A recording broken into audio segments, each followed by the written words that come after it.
പ്രഗ്നൻസിയുമായി ബന്ധപ്പെട്ടിട്ട് ഒരാൾ അറിയേണ്ട ഏറ്റവും പ്രധാനപ്പെട്ട ടേമുകളിൽ ഒന്നാണ് റിലാക്സിൻ എന്ന് പറയുന്ന ഒരു ഹോർമോണും അതിന്റെ ഫങ്ഷൻസും. സാധാരണഗതിയിൽ സ്ത്രീകളിൽ മെൻസ്ട്രൽ സൈക്കിളുമായി ബന്ധപ്പെട്ടിട്ട് തന്നെ ഓവറി റിലാക്സിൻ പ്രൊഡ്യൂസ് ചെയ്യുന്നുണ്ട്.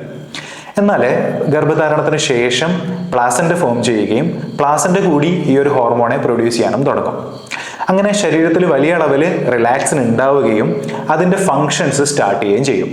ഇതിന് പ്രധാനപ്പെട്ട കർമ്മം അല്ലെങ്കിൽ പ്രഥമമായിട്ടുള്ള കർമ്മം എന്ന് പറയുന്നത് വളരാൻ പോകുന്ന കുഞ്ഞിന് വേണ്ട സ്പേസ് ശരീരത്തിൽ ഉണ്ടാക്കുക എന്നുള്ളതാണ്. അതിനുവേണ്ടി അത് ആദ്യമായിട്ട് ചെയ്യാൻ പോകുന്നത് നമ്മുടെ അബ്ഡമൻ മസിൽസിനെ, അവിടെയുള്ള ലിഗമെന്റ്സിനെ, അതുപോലെ തന്നെ ഡിഫറെൻ്റ് ആയിട്ടുള്ള സന്ധികളെ, പ്രത്യേകിച്ച് പെൽവിക് റീജിയനിലുള്ള സന്ധികളെയൊക്കെ റിലാക്സ് ചെയ്യിപ്പിക്കുന്നു. അതുകൊണ്ട് തന്നെയാണ് ആ ഹോർമോണിന്റെ പേര് റിലാക്സിൻ എന്ന് പറയുന്നത്. അങ്ങനെ റിലാക്സ് ചെയ്യിപ്പിച്ചിട്ട് ഈ ഒരു സ്ഥലത്തെ കുഞ്ഞിന് വളരാനുള്ള ഒരു സ്പേസ് ആക്കി മാറ്റിയെടുക്കുക, അതിനൊരുക്കുക എന്നുള്ളതാണ് റിലാക്സിന്റെ കർമ്മം. അപ്പോൾ 12ാമത്തെ ആഴ്ചയോട് കൂടിയിട്ടാണ് റിലാക്സിൻ ശരിക്ക് ശരീരത്തിൽ പീക്ക് ചെയ്യുക. മറ്റു പ്രധാനപ്പെട്ട റോളുകൾ കൂടി റിലാക്സിൻ വഹിക്കുന്നുണ്ട്.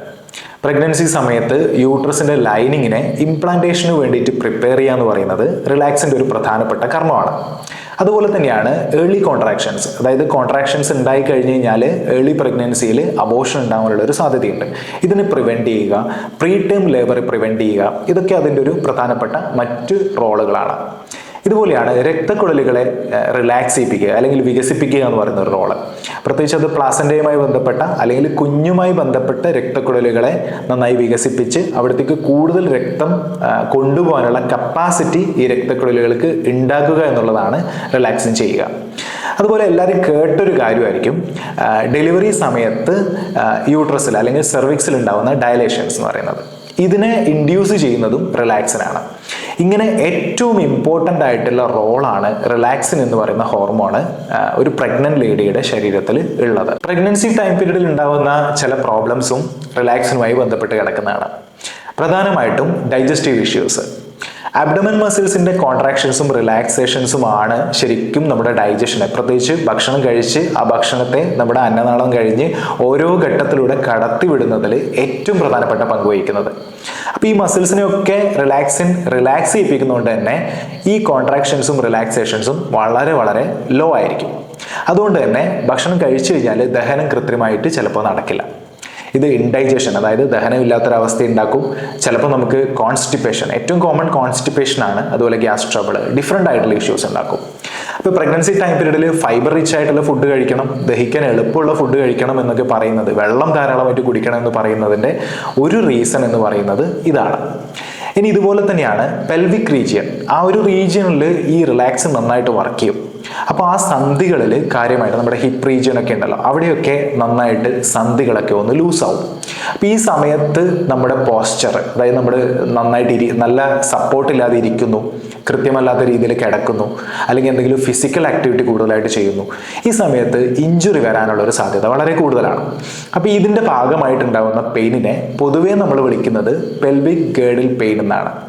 ഈ ഒരു പെയിനിനും റിലാക്സിൻ ചിലപ്പോഴൊക്കെ കാരണമാവാറുണ്ട്. ഡെലിവറിയുടെ സമയത്ത് റിലാക്സിന്റെ റോള് പ്രത്യേകിച്ച് പെൽവിക് ഫ്ലോറിലും യൂട്രസിലും വളരെ വൈറ്റലാണ്. എന്നാൽ ഡെലിവറിക്ക് ശേഷം, പ്രത്യേകിച്ച് പ്ലാസന്റ റിമൂവ് ചെയ്തതിന് ശേഷം റിലാക്സിന്റെ അളവ് ശരീരത്തിൽ നന്നായിട്ട് കുറയും. എന്നിരുന്നാലും അടുത്ത 12 ആഴ്ച വരെ, അതായത് 3 മാസം വരെ റിലാക്സിന്റെ എഫക്റ്റ് ബോഡിയിൽ ഉണ്ടാവും.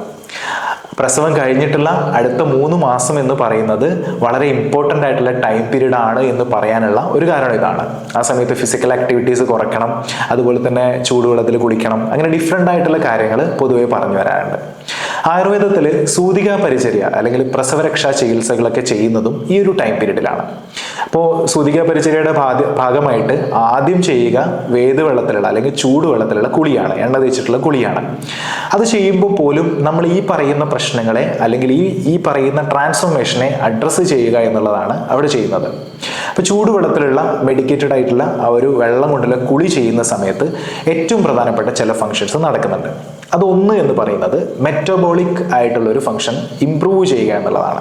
അതായത് രക്തചംക്രമണം ഇംപ്രൂവ് ചെയ്യുക, അല്ലെങ്കിൽ നമ്മുടെ body functions, nerve activity, muscular activity, ഇതിനെയൊക്കെ ഒന്ന് ബൂസ്റ്റ് ചെയ്യുക എന്നുള്ളതാണ്.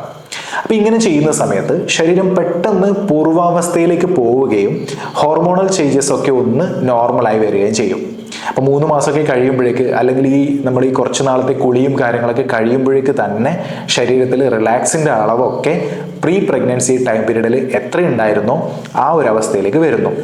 സന്ധികളെയൊക്കെ ഒന്ന് ദൃഢമാക്കാനും സന്ധികളുടെ ആ ഒരു സ്ട്രെങ്ത് ഒക്കെ റീഗെയിൻ ചെയ്യാനും മസ്കുലർ ഫംഗ്ഷൻ കറക്റ്റ് ആക്കാനും ബ്ലഡ് സർക്കുലേഷൻ കറക്റ്റ് ആക്കാനും ഒക്കെ ഇത് സഹായിക്കുന്നു.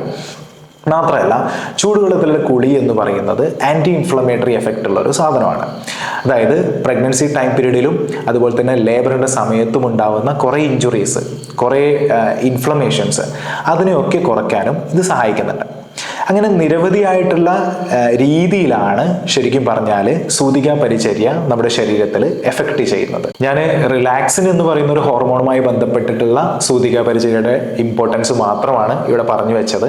മറ്റു പല ആസ്പെക്റ്റുകളിലും മറ്റു പല ഹോർമോണുകളുണ്ട്, മസിൽ ഫങ്ഷൻസ് ഉണ്ട്, നെർവ് ഫങ്ഷൻസ് ഉണ്ട്, പല പല ആസ്പെക്റ്റുകൾ നമ്മുടെ ശരീരവുമായി ബന്ധപ്പെട്ടിട്ട് മാത്രമല്ല മനസ്സുമായി ബന്ധപ്പെട്ടിട്ടുള്ള സൈക്കോളജിക്കൽ ആസ്പെക്റ്റ് ഉണ്ട്.